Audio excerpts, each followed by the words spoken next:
Revolutionary ഗാർഡ്സിന്റെ ഉന്നതൻ Israel സംയുക്ത വ്യോമാക്രമണത്തിൽ തിങ്കളാഴ്ച രാവിലെ കൊല്ലപ്പെട്ടെന്ന് സ്ഥിരീകരിച്ച് ഇറാൻ. IRGC ഇന്റലിജൻസ് വിഭാഗം മേധാവി മേജർ ജനറൽ മജീദ് ഖമേദിയുടെ മരണമാണ് ഇപ്പോൾ സ്ഥിരീകരിച്ചത്. ഈ ആക്രമണത്തിന് പിന്നിൽ അമേരിക്കയും ഇസ്രായേലുമാണെന്ന് ഇറാൻ ആരോപിച്ചിട്ടുണ്ട്. 5 പതിറ്റാണ്ടോളം ഇറാന്റെ സുരക്ഷാ ഇന്റലിജൻസ് മേഖലകളിൽ നിർണായക പങ്ക് വഹിച്ച വ്യക്തിയായിരുന്നു ഖമേനി. എവിടെ വെച്ചാണ് മജീദ് കൊല്ലപ്പെട്ടതെന്ന് വ്യക്തമായിട്ടില്ല.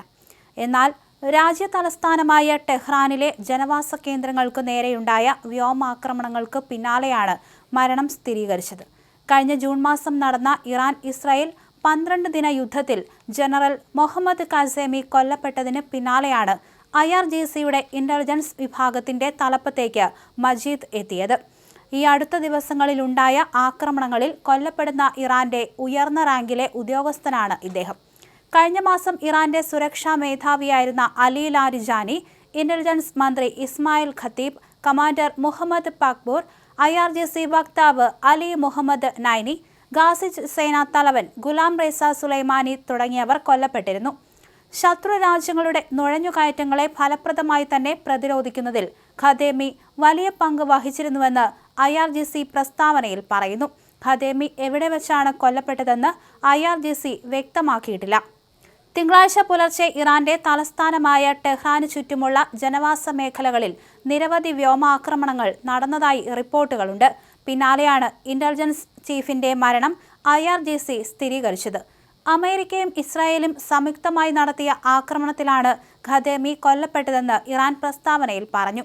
എന്നാൽ ആക്രമണത്തിന്റെ സ്വഭാവത്തെക്കുറിച്ചോ കൃത്യമായ എവിടെ വെച്ചാണ് സംഭവമെന്നോ കൂടുതൽ വിവരങ്ങൾ ഇതുവരെ പുറത്തുവിട്ടിട്ടില്ല.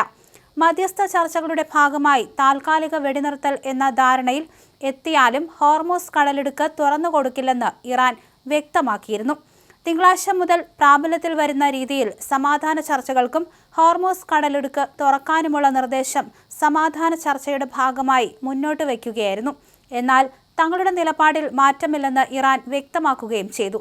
45 ദിവസത്തെ വെടിനിർത്തൽ കരാറിന്റെ വ്യവസ്ഥകൾക്കായുള്ള ചർച്ചയിൽ US-ഉം ഇറാനും മധ്യസ്ഥ രാജ്യങ്ങളും ഏർപ്പെട്ടിരിക്കുന്നതായി നേരത്തെ റിപ്പോർട്ടുകൾ പുറത്തു വന്നിരുന്നു. 2 ഘട്ടമായി നടപ്പിലാക്കാവുന്ന കരാറിനു വേണ്ടിയുള്ള ചർച്ചയാണ് പുരോഗമിക്കുന്നത് എന്നാണ് പുറത്തുവരുന്ന വിവരം. അതേസമയം പശ്ചിമേഷ്യയിൽ യുദ്ധം കൊടുമ്പിരി കൊണ്ടിരിക്കുകയാണ്. വിട്ടുകൊടുക്കില്ല എന്ന തീരുമാനത്തോടെയാണ് ഇറാൻ മുന്നോട്ടു പോകുന്നത്. അതേസമയം പലയിടങ്ങളിലും, അതായത് ഗൾഫ് മേഖലയിലുടനീളം ഇപ്പോൾ ഇറാൻ ആക്രമണം നടത്തുന്ന ഒരു കാഴ്ചയാണ് കണ്ടുകൊണ്ടിരിക്കുന്നത്.